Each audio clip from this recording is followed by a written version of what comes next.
Chương 25: Đỉnh cao của nghệ thuật. Con đường này Phật đã từng đi. Người đi thông thả và ngắm nhìn cảnh vật. Trời gần trưa, người ghé khất thực ở một xóm ven đường, rồi người mang bát đi vào một khu rừng yên tĩnh gần đó để thọ trai.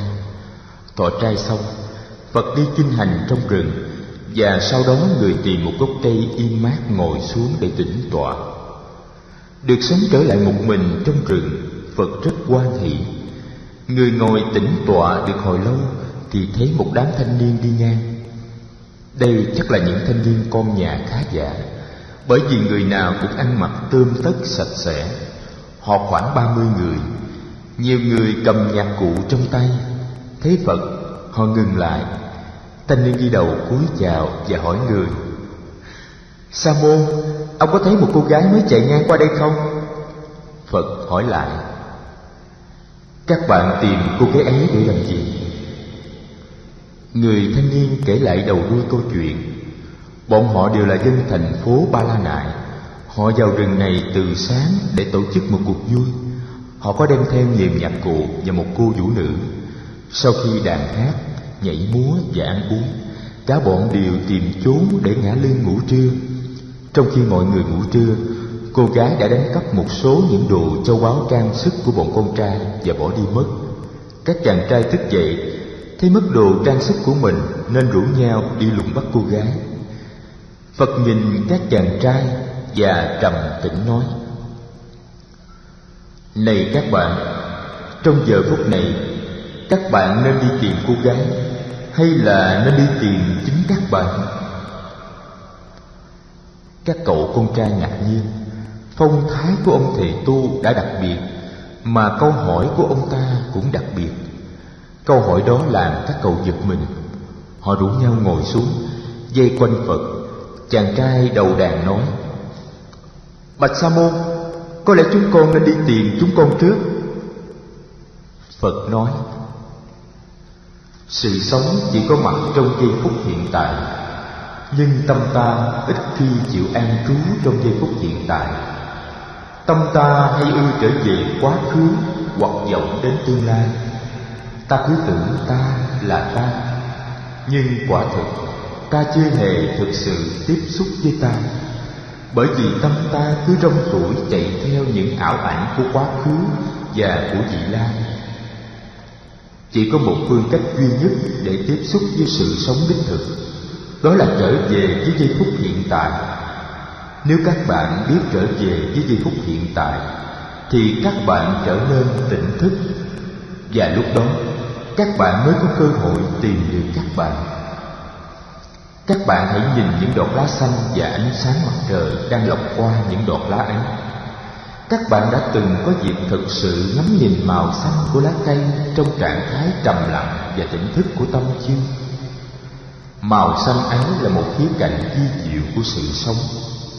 Nếu các bạn chưa bao giờ thực sự nhìn màu xanh ấy, thì giờ đây các bạn hãy thử nhìn đi. Các chàng thanh niên yên lặng.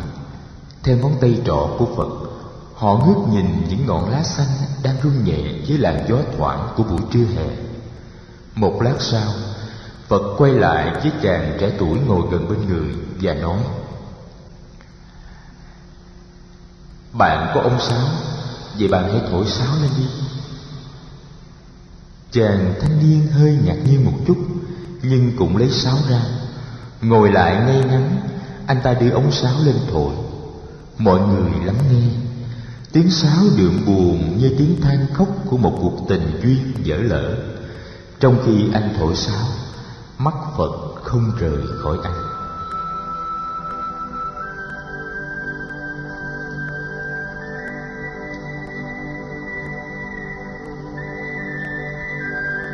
Khúc sáo chấm dứt, rừng trưa đượm buồn. Mọi người im lặng, Phật cũng im lặng. Bỗng nhiên người thanh niên thổi sáo quay lại, cầm đưa ống sáo cho Phật. Sa môn, ngài thổi sáo đi. Phật mỉm cười. Tất cả các chàng trai đều cười rộ. Ai cũng cho là anh chàng ngộ nghĩnh.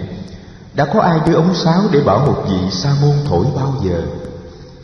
Nhưng Phật đã đưa hai tay tiếp nhận ống sáo. Mọi người đều nhìn về vị sa môn. Sự tò mò trong mỗi người được kích thích.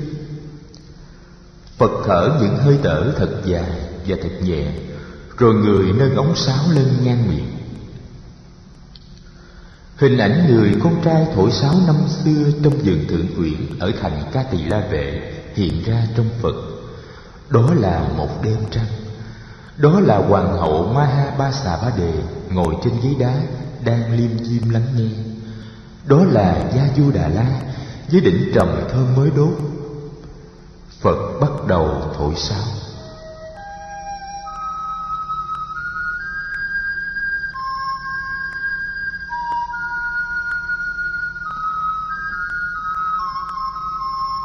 Tiếng sáo nhẹ như một làn khói nhỏ lơ lửng và nhẹ nhàng đi lên từ một mái tranh nghèo nào đó ở ngoại thành Ca Tỳ La Vệ trong giờ nấu cơm chiều. Rồi làn khói bỗng nhiên tỏa rộng trên không gian như một đám mây. Đột nhiên, đám mây biến hình thành một đóa hoa sen ngàn cánh. Mỗi cánh hoa là một màu sắc khác nhau lấp lánh trong ánh nắng chiều. Đột nhiên, một người thổi sáo biến thành 1000 người thổi sáo. Tất cả những màu nhiệm của vũ trụ đều được chế biến thành âm thanh. Âm thanh muôn màu muôn sắc. Âm thanh khi thì nhẹ như gió thoảng, khi thì mau như tiếng mưa rào, khi thì trong như tiếng hạt, khi thì đậm đà như tiếng ru con, khi thì sáng rỡ như ngọc lưu ly, khi thì hùng vĩ như tiếng hải triều, khi thì im lặng như nụ cười của người đã thoát ly được sự hơn thua còn mất. Chim chóc trong rừng đã im hơi lặng tiếng, và gió chiều cũng đang thôi rì rào trong lá. Rừng được bao phủ bởi một không gian thanh tịnh, an lạc và nhiệm màu. Tất cả các chàng thanh niên ngồi bên Phật đều trở nên tỉnh táo một cách kỳ lạ. Họ hoàn toàn sống trong giây phút hiện tại. Tiếng sáo đưa họ về với những mầu nhiệm của giây phút hiện tại. Họ có rừng cây, họ có Phật, họ có tiếng sáo, họ có nhạc, họ có bản thân họ. Tiếng sáo đã chấm dứt, nhưng tiếng sáo vẫn còn. Không có chàng thanh niên nào còn nghĩ tới cô vũ nữ và những châu ngọc bị đánh cắp nữa.